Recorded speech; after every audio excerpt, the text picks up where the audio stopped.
And just like that, we're live. Thanks for coming to the stream. I'm Tommy. Yeah, here we go. So, interesting title, online workshop.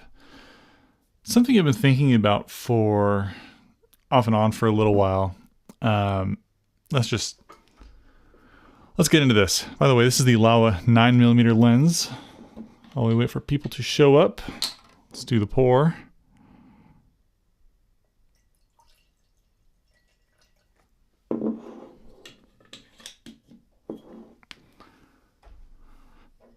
Cheers.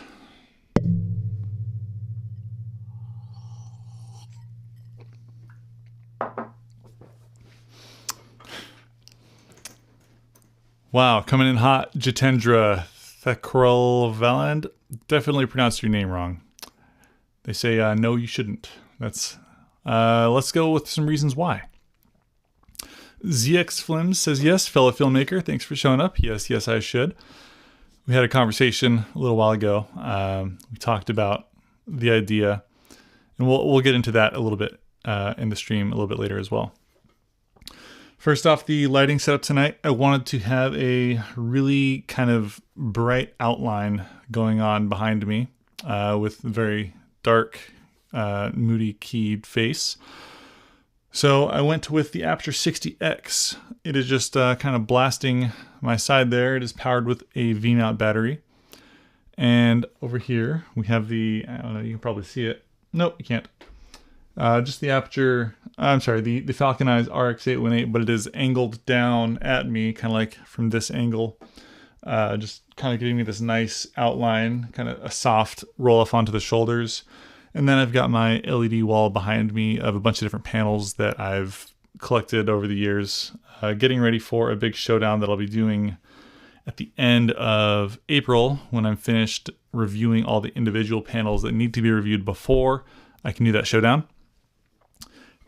And of course the 120Ds are on, just to kind of give a little bit of context here. So if I turn off the one there, the 120D Mark II behind me with a Fresnel, that one is lighting up just the Rotolite logo right here. Every little bit of attention to detail, you know. And then the other 120D Mark II is lighting up just, there we go, the fixtures. So you can see them a little bit better. And then we have all the other ones turned on, the Titan X2, X1, and the Nova, and the light panels Gemini Soft. Those are all just kind of giving all the color behind me. So that's the lighting setup for this evening. And any light that you see on my face is just reflected back from the wall. And that is the very dark key that I have tonight. ZX Flim says, we should always share knowledge. Hashtag pay it forward. I agree. So the thought was that one day I would like to turn this into a career somehow. A career being something that sustains myself and sustains my family, something I can spend full-time hours on actually creating. And in order for me to do that with YouTube, I need to figure out how to turn YouTube into a viable business with a predictable income. And I think that's really the dream for most creators. If we enjoy doing this so much, the goal is eventually to just do it as our jobs. But the person who makes it a job is you. And so you have to determine, how do you do that? AdSense is notoriously unreliable. Kevin, the Basic Filmmaker, for instance, his channel was hacked and he was shut down for a month. And that's no good. Affiliate marketing and affiliate links, those are pretty much in line with AdSense, because AdSense, the YouTube channel powers all the clicks through to the affiliate links just as so. I mean, they scale pretty linearly, and if one suffers, the other one does pretty much at the same time. And so there's a few things I can do to really turn this into a business. Reviewing lights is not really a business. It's not profitable. It's not long-term viable. When you get a light to review, an expensive light, that's your payment for the video. I stopped working with loaners a year and a half ago. So any company that sends me something to review, it stays in my studio and I'll review it to the best of my ability. And I'll use it in my production on YouTube for as long as I see fit. And then when it retires from my production, or I no longer see a need to keep it in here, then I'll sell it and then reinvest it back into other equipment in my studio, other cameras, other things that companies won't send me to review that I want to review.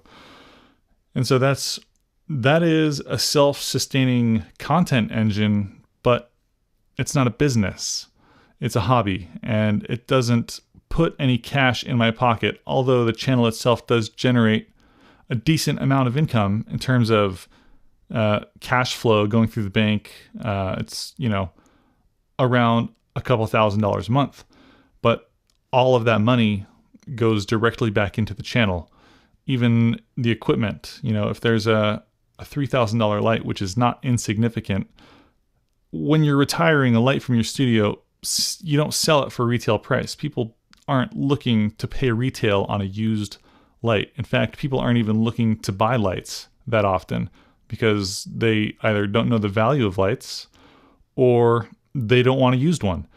And so if you're offloading gear like so many tech reviewers do from YouTube, particularly lighting, you're only going to get about half of what it's worth at most, sometimes a little bit more. But for the big ticket items, it's usually less than half. That's what I'm finding. And that then just goes and gets reinvested into equipment that I'm going to review. So that's not a business. That's a hobby. Let's have a sip.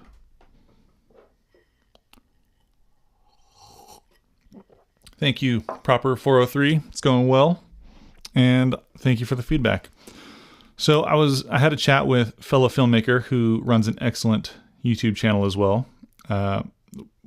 Probably the quickest growing female filmmaker in YouTube that pretty much exclusively focuses on the importance of lighting and other filmmaking tips as well. But I was thinking I wanted to start an online workshop for lighting because that is a business that I could run. I could do a once a month workshop, limit it to 20 to 30 people, and charge anywhere between $50 and $150 for those seats. And I had ideas of how to run it to where I can make it worth that much money. A piece of it would be submitting, every person that signs up, they submit 5 questions or topics they want to learn more about that they think I could help with. And then either I personally aggregate all those questions into the most people ask this question and then just go down the list until I can answer as many of them as possible in like the 3 or 4 hour window that I would allot for this on a Saturday. Or let people submit their questions or upvote someone else's questions. So create sort of a board where people could see all the questions that have been asked so far, and then they could spend one of their 5 points upvoting one of those other questions, and then cover the topics in order of popularity that way. So a couple of ways, because you might want to attend, but you might not know what questions to ask, and then seeing that list might be like, oh, I really want this covered. And then anything that is not covered, or if everything is covered by the end of the allotted time slot, then we open it up to just Q&A or reviewing personal, it would be a Zoom session. So I would have people like the participants like yourself share their setup in a live stream format, kind of like what I'm doing, or maybe I would help you learn how to do what I'm doing right now. Critiques of specific setups. You could submit videos and I could critique them, put them on the live stream, and, offer adjustments or changes. And that's kind of where I'm at so far, and where I'm thinking, how do I start running my video production business, online lighting workshops? And spinning back to the fellow filmmaker, this is, she's a female, and this is 2021, so gender has less importance, but not trying to get into any of that. Some females, I imagine, would still feel uncomfortable joining a fairly male-dominated workshop run by a male and probably attended by mostly males. So having a female who's actually doing it, I would refer business over to her, and I think that she would do an excellent job running a female-hosted workshop. And or I could also bring in guests to guest host workshops. So once a month, when I run the workshop, bring in a guest host, and then you could field some questions for them, and they would split the workshop profit that way. And this is all the thoughts that I've had so far in terms of how to run it, where to set it up. Do I record the workshop and then sell it as a class afterwards? But then everyone that's joining the workshop would have to sign an NDA, and that creates more issues. Maybe someone doesn't want to be sold as a course for the future. There's a lot of thoughts that I have to hash out before I make it a reality, but it's definitely out there it's something that I want to do. In the past couple of weeks, I've had numerous people contact me for an hour-long consult, and they all wanted to pay between $100 and $200. And I don't have the time to do all of those. And so I think that it's getting to the point where if we can do a collaborative class of some kind, it'd probably be a really useful community tool for learning about lighting or just specific pieces of gear. Questions that you want to ask, but you want to see the equipment while you ask it. So that's it. That's where I'm at so far. Cheers.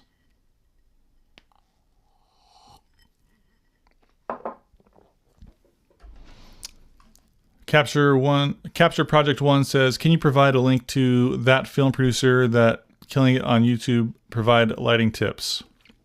I think you're probably referring to the person I was speaking of, the fellow filmmaker. Let's pull up a link to her channel.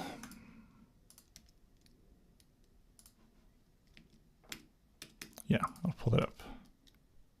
Oops.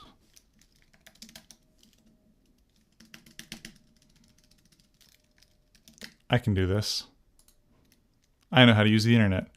That's really weird. Every time I'm going to the fellow filmmaker's channel, copy, it's redirecting me to, it's really strange.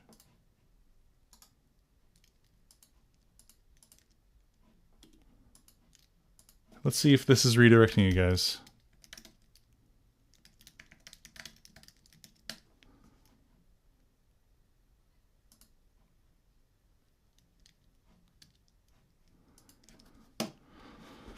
There.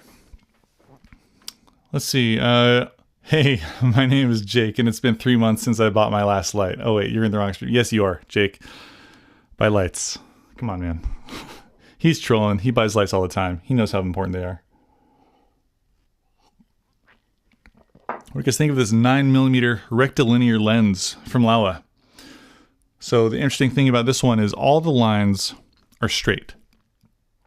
And that's even way over here. So there is distortion, but the lines are straight. Look at this.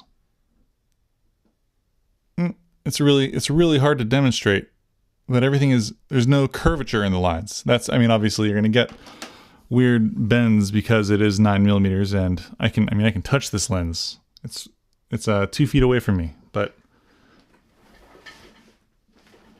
9mm. So I talked to Laowa, and I will be hosting their Meeting the Masters live stream in about a week or so. Not this coming Saturday, but the following Saturday at 2 p.m. Pacific time. And we will be talking about some of their lenses and lighting and using the probe lens on live stream. We'll also be talking a little bit about the 15mm f2 and using the probe lens on a live stream with the Rhino slider, and I'll have some demonstrations lined up. And so I'll be there. And I don't entirely know what all I'm supposed to talk about yet. I gave them kind of the things that I wanted to cover, and so now I have to do it. Yeah, the 9mm, it's a fantastic lens. Really, really great for, we were out of focus there for a second. That 9mm lens it's wide. Very, very wide. And there we are. I had set up the picture-in-picture today to be essentially the 9mm lens, but instead of being the split screen that I have here, I had configured the ATEM Mini Pro to just zoom in the 9mm lens by changing the picture-in-picture to a very zoomed-in profile. But then I restarted my ATEM and then I didn't save the settings, so now we're back to this. Oh well. 4L 5K1 liver channel. Anything you post, I'll watch. Thank you. Well, I appreciate that. And Tech Maniac, hey, how you doing, man? Cheers. So, what would you guys pay for, or what should I charge for a workshop like what I've discussed in the stream so far? I was thinking something around $70. I think that that's worth it of my time and worth it of anyone that is attending's time. And then I think I'll also I might create a Discord or something for anyone that's attended those workshops and make recordings of future workshops available to anyone that attends one. Maybe. No, because then I couldn't run it like a bit, maybe a discount for future workshops. I don't know yet. Yeah, $75. I think that's about not too high, not too low. Nicholas says, here's a random question. Is the chair you're using currently Herman Miller? Yes, it is. This is a Herman Miller stool. Here, check it out. I'll show you.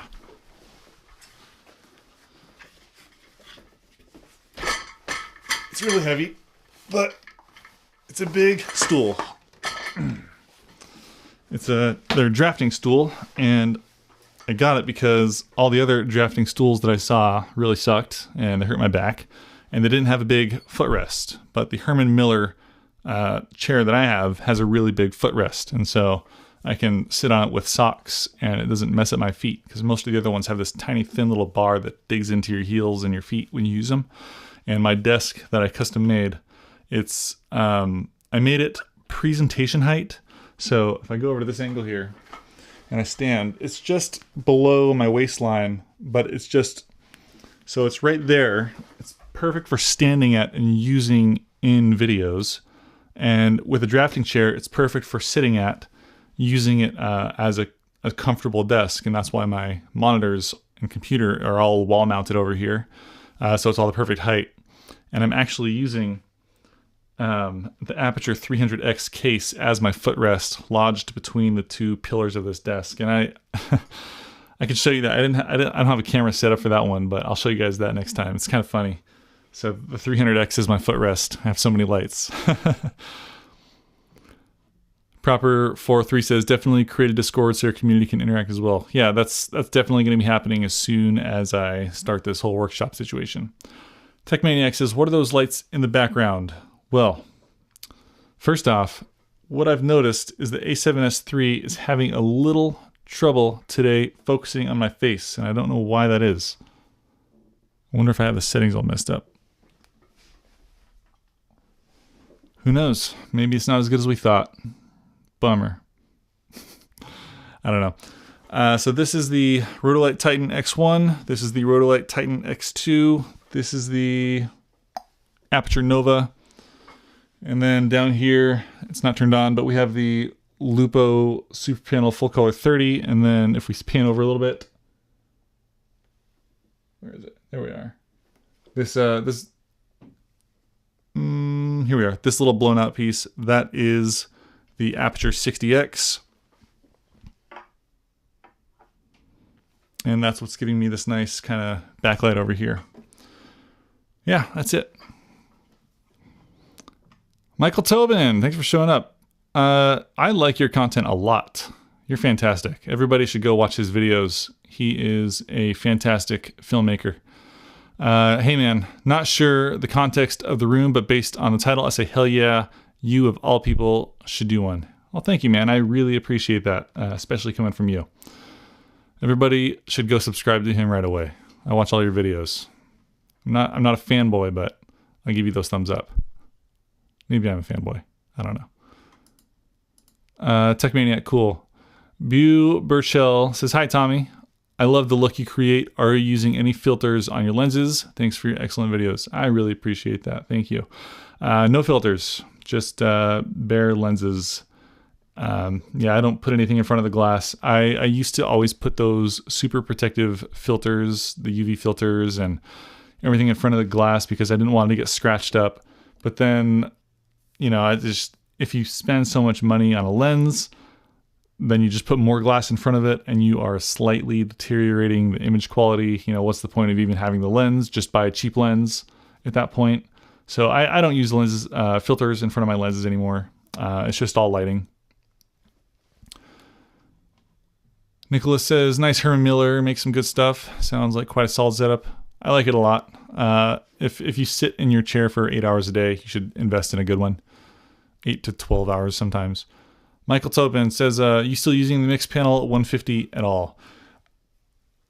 I have it, and I'm using it in the big showdown review that I'll be doing at the end of April. So far, I have 9 different 1x1 full color panels that will be in the showdown lineup. If I had to list them all from memory, it'd be the Aperture Nova, the Rotolite Titan X1, the mixed panel 150, Lupo Super Panel Full Color 30 soft, and then the hard version. Light panels Gemini 1x1 soft. 2 lights that I still have to review that I can't really talk about just yet. We'll be throwing in the GVM RS50, I think it is, which is basically a super budget 1x1 panel, and that's 9, yeah. So we'll have 9 1x1 panels, and I'll do my best to compare them all in the way that I do my comparisons and showdowns, just things that are important to me, and also qualified metrics. And that'll be end of April, at least when I start filming it. Tech Maniac, yes, I agree. He's awesome. Thank you. Oh, no, you're talking about Michael. Yeah, he's awesome too. Nicholas says 75 sounds like a great price for a workshop. Thank you. Appreciate it. Tech Maniac, what camera would you recommend for under $800 Australian? Australian dollars. That's like, how many American dollars is that? Like 500? I don't know. It's been a while since I bought cameras, but I think you can probably get a G85 Panasonic for that much at this point, which is like a GH5, but just a little bit not as GH5y. You could probably get one of those for about 800 Australian, and that'd be a great camera if you don't mind manual focus. If you need great autofocus, I don't know. I don't know. I don't have experience with any cameras in that price range that I could recommend. Alyssa Glantz, hello from East Coast. Thanks for showing up. Here, get a cheers. East Coast.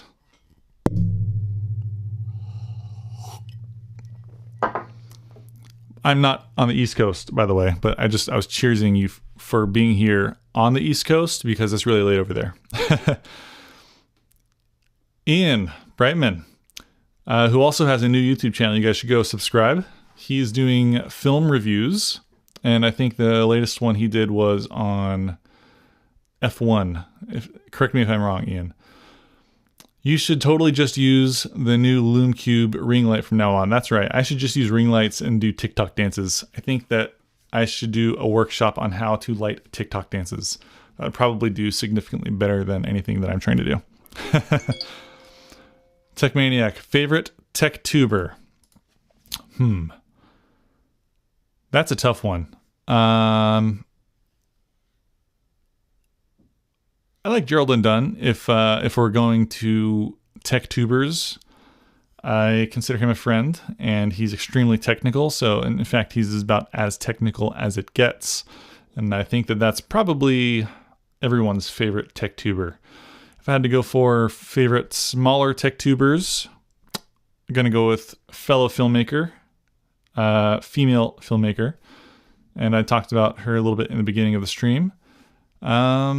Creative favorite filmmaker, probably going to have to be Josh Yeo over at Make Art Now, which, by the way, he just launched a Kickstarter, which has already passed like $200,000. He created a thing called the Marble Orbit, which is an orbiting camera arm that you drill into the wall or you can mount from C-stands to create these really cool orbiting parallax shots. So there's about, 50 creators that I could say that I just adore.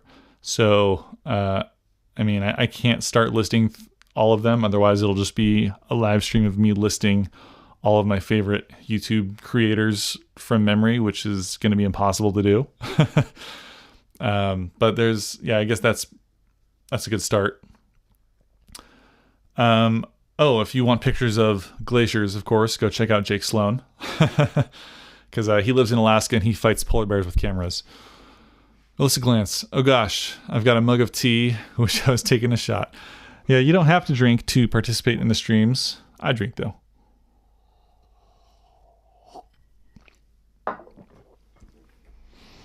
Yeah, the marble orbit does look very cool, Jake. Michael Tobin coming in hot with $10. Thank you. Got the air horns. I don't have all the sound effects or anything lined up. Otherwise, I'd totally do those.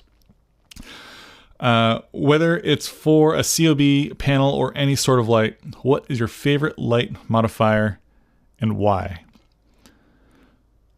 I like grids. I'm going to go with egg crate grids, which I've always got a couple around.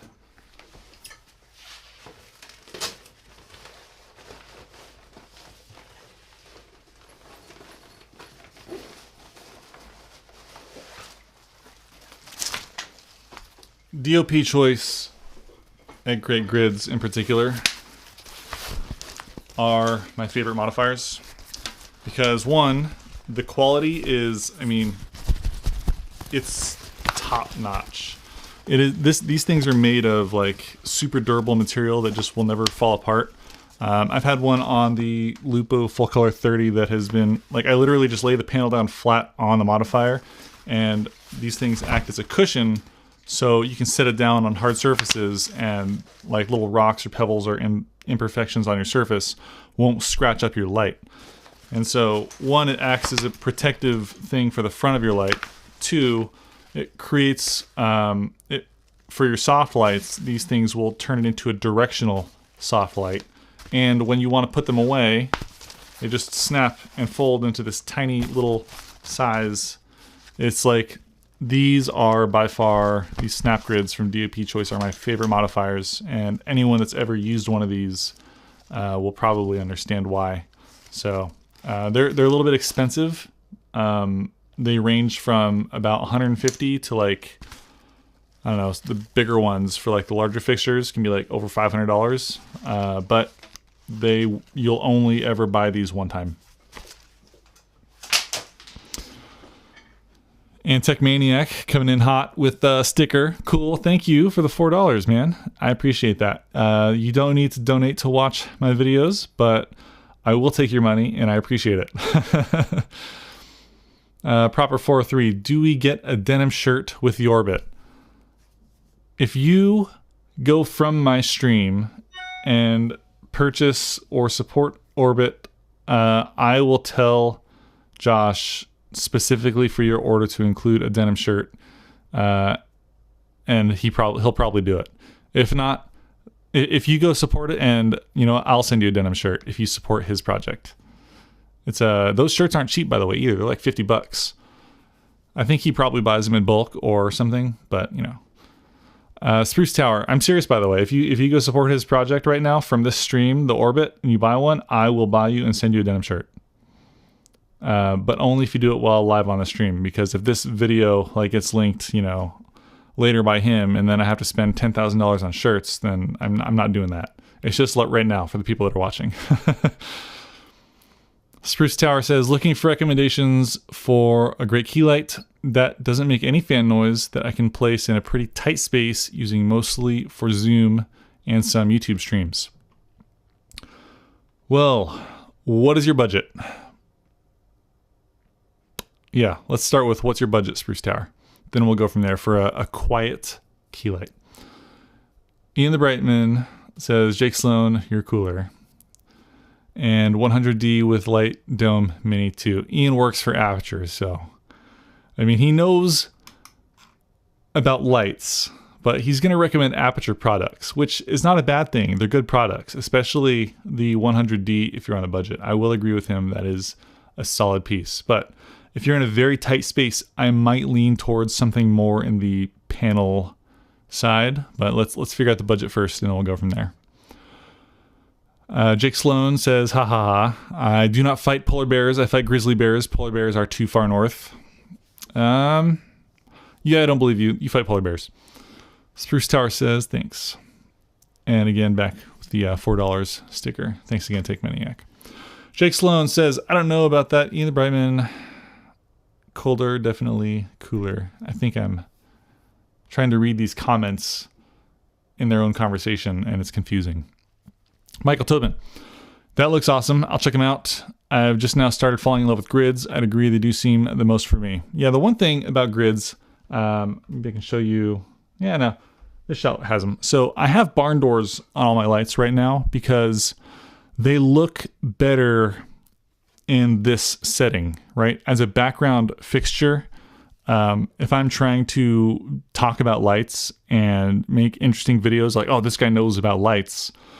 If you have a grid in front of the fixture, it's going to make the light very directional and you can't even really see it, if it's facing the background. So grids are less interesting in that respect, which is why I don't have grids on all these fixtures. But the barn doors, they look really interesting as a background item, and you can bounce light off of one of the sides and make it really bright. You can reflect light off of it. So barn doors are useful as background accessories, I think, and for shaping light. Preventing it from hitting lenses and stuff like that. But as a practical accessory that I use the most often, for sure, grids. Grids are definitely used the most often. Proper 403 says, done deal. I'm going to order one on my next paycheck, and I'm holding you to that. Awesome. Send me a tweet or something, and I will get you that denim shirt. You got to send me a picture of your receipt or whatever, when you order it.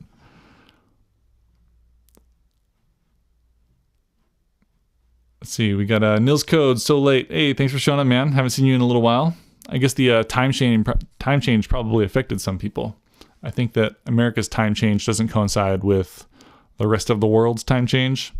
Even America's time change doesn't coincide with some other state's time. Like, I think Arizona doesn't even change time. It's kind of weird. Spruce Tower says, it can go as high if needed within reason. Ooh, okay, so... All right. My personal favorite light right now, if you've got the money for it, is the Rotolight Titan X2. I mean, I bought one. That's what this light is. And companies just send me lights. I don't generally have to spend too much money on lights, but I did get a discount on the X2 because of YouTube and my relationship with them, but I still spent thousands of dollars. Now that's, if it's just for a little YouTube studio in a small room, yeah, probably a little excessive if you're not going to use it for anything else. I would say if it was just for that and you want it to be quiet and soft, I really like the Falcon Eyes RX 818 series, or not even 818. You don't even need full color. You just need a white light. The Falcon Eyes RX TDX, yeah, it's like the Falcon Eyes RX 18 TDX. That one is about $250 to $300. It is the canvas rollable style light that's about 2 feet by 2 feet, nice and soft. Comes with a softbox and a grid. You can mount the light like right on the wall, like right here, because it's a flat light, right? There's no space behind it. So you can tape it to the wall, you can nail it to the wall, you can mount it up there with a C-stand, whatever you want to do. It takes a way less space than a softbox. And then it's connected with a cable that you can dangle down and put in front of your desk and operate the fixture, turn it off and on, change the intensity. So if you're sitting at your desk creating a video, you can just reach over and turn it off and on. If that's kind of like the setup you're looking for, yeah, that's probably going to be one of the best options for that specific setup, in my opinion. Mr. Hang, that hair light though. Thank you, man. Yeah, this is the Aperture 60X, and I have it set up to daylight. is that a hard light from the side and bounce back to your face for fill? Yeah, actually, that's exactly what it is. So I don't have any bounce over here for my face, but I have about 5-6 feet away, I have a white wall. And I also have a couple of white boxes here, a couple of things that are white that are bouncing a little tiny bit of the whiteness back to me. But the 60X is about 6 feet away, and here, I can just show you. Right there. There it is. Pew, pew, pew, pew. That's that's half of it. That's the rim, and then the hair actually the hair is the Falcon Eyes RX818. I was just talking about it. I tell people that they need to get a hair light and a rim light if they want to get an effect like this. And it's important because they both do different things. So this is the rim light. I don't have Sidus Link set up. I'll turn this one off.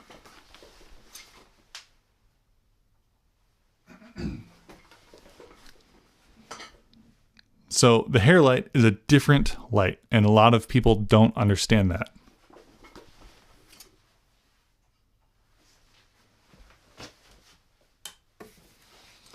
And now we have the rim light and not the hair light. Do you see how important that is to this look?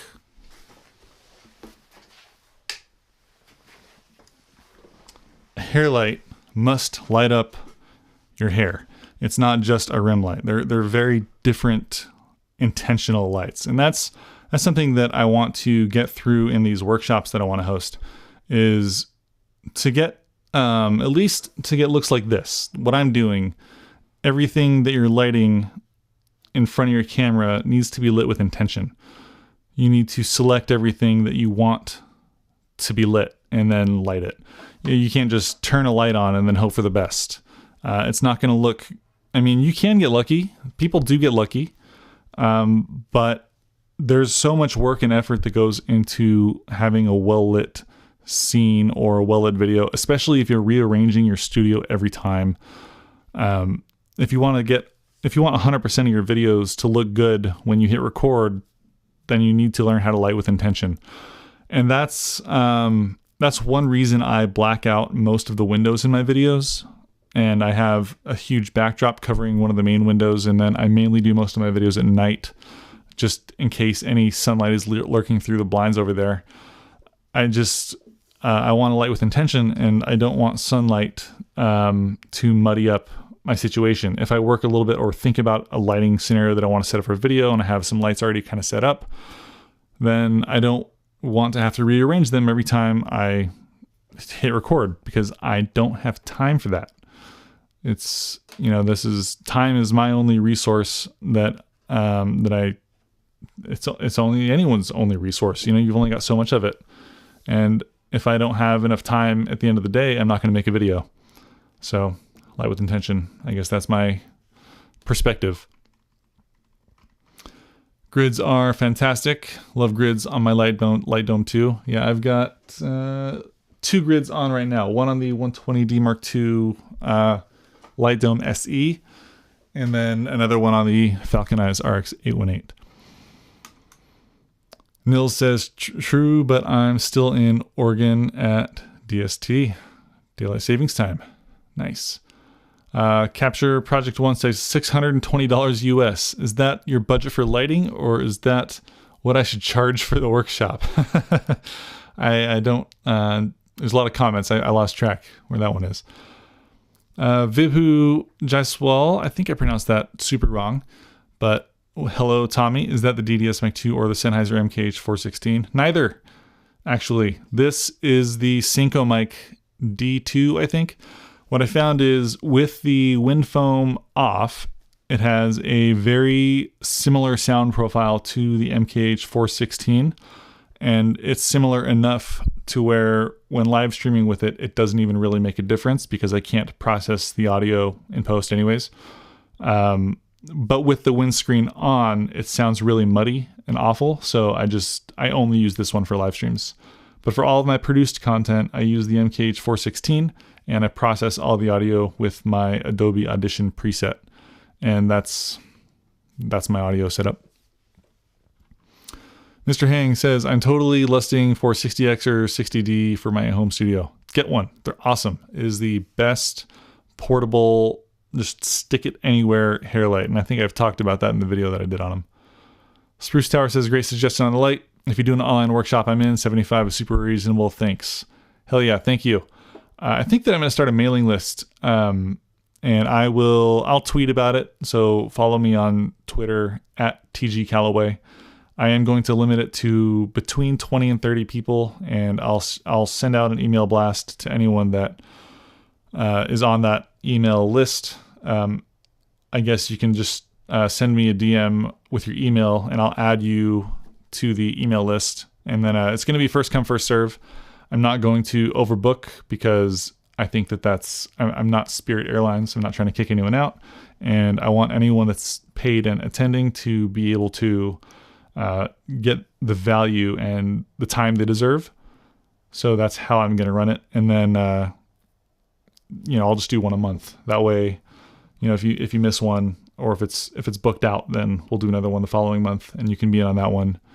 So I think that's how we'll run it. And then I'll figure out other lines of business or other ways. And then that's just stage one of trying to turn this YouTube thing into a business, a real business, that is. Kobe says, concerning your lighting workshop, as a filmmaker, I don't light my films the way that you light your YouTube videos. However, I do like your channel for user experience reports on lights. Kobe, one of the things that I will cover in that workshop, should you submit those questions, is specifics on gear and demonstrations on gear that I own. So, if you have specific questions or you want to see the way a certain light reacts in a certain environment, then I would likely be able to cover that in a workshop, because it's not just me teaching a class. It's going to be interactive. You can ask several questions yourself, or I can pull out a piece of gear. We can play with it. You can ask specific questions and I can give you advice. That's what I'm intending on doing. Exercise Enlightenment, $5. Hell yeah. Thank you. Thank you for the money. And you're welcome for the show. He says, Tommy, thank you for the show. I appreciate you. Thank you guys. Mr. Hang says, I'm too lazy to black out my windows, and exactly why I shoot at night. Yeah. Nighttime is awesome because you get to you have to control all the lights. There's not really an option for that. And Opolock says, what's the main takeaway between product and portrait lighting?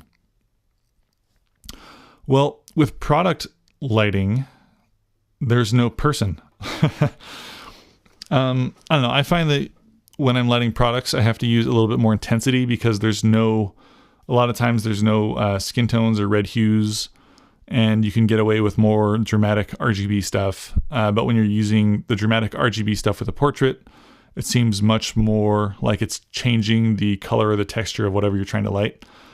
I don't do professional product photography in terms of creating ads for brands, but everything that I've seen, brands care a lot about accurate color representation.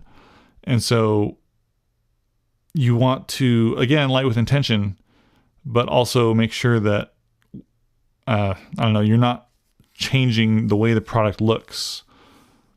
I don't know. Maybe I should do some homework on that myself and see really what the difference is, because in my Instagram stuff and thumbnail stuff, or even the B-roll stuff that I do for videos of products, the goal is to make something interesting, right? I see those as my creative art, and the way I light it is to emphasize the crevices and emphasize texture, show you where lines are.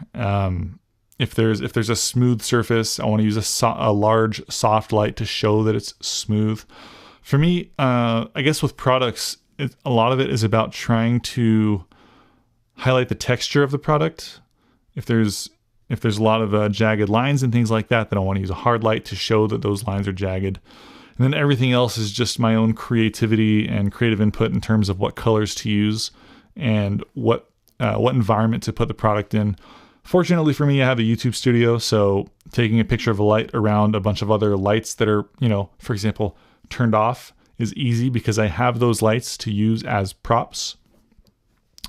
It's for me, the most important thing is getting the texture right, and then everything else is creative input.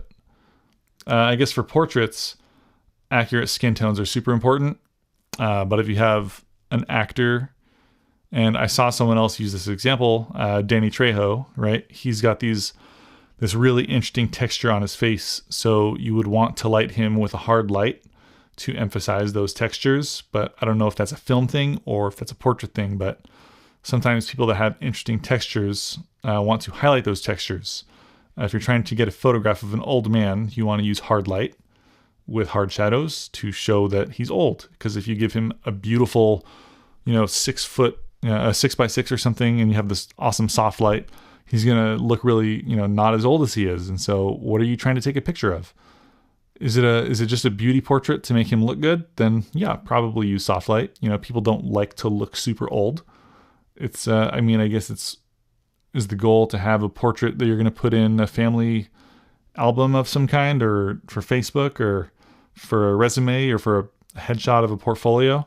I guess it's all what you're trying to accomplish, but just knowing how to light for what what the end goal is, I guess, is like the piece. I don't know. I guess that's my piece on it. I do have one of my friends / acquaintances, Michael Anthony. He is a very talented wedding photographer, and I talked to him about taking my 2 Rotolights out to do a photo shoot with him, so he could play with the Rotolight Titans, and I could get a wedding photographer's perspective on using these in for portrait photography. From he's one of the world's best wedding photographers. So he's just like, his studio's down the street from me. So I'm thinking about organizing that very soon. We've already spoken, and it seems like he's interested in it.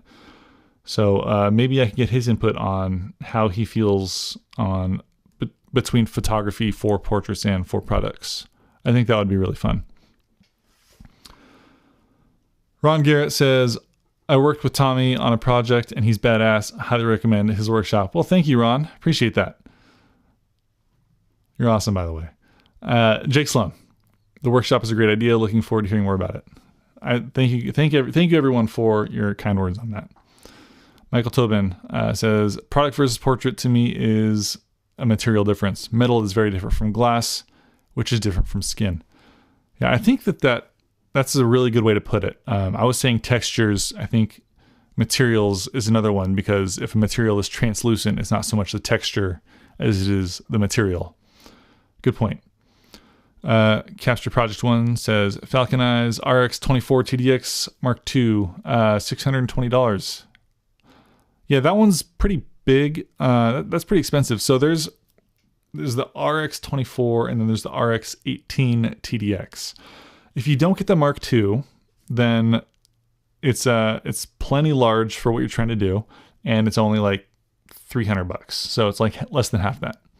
So look up the Falcon Eyes RX TDX. Yeah, that's about it. So it is 10:54, and my glass is empty over here. Maybe a drop. And with that, I think that we are ready to end tonight's stream. Thank you guys for showing up. Thanks for the feedback and your thoughts. And Vibhu coming in late with I'm sad Photonia is no longer a thing. Well, they were bought by Velvet Light, and now they have very similar lights. It's no longer the Chromos, it's now the Cosmos, but the Cosmos costs like $6,000 or $7,000. So Photonia, their technology is still around, and they're just part of Velvet Light now, as far as I'm aware. Last I heard. And thanks for the stream, Tommy. Enjoy the rest of your night. Thank you guys. You too. I'll see you in the next one. Peace.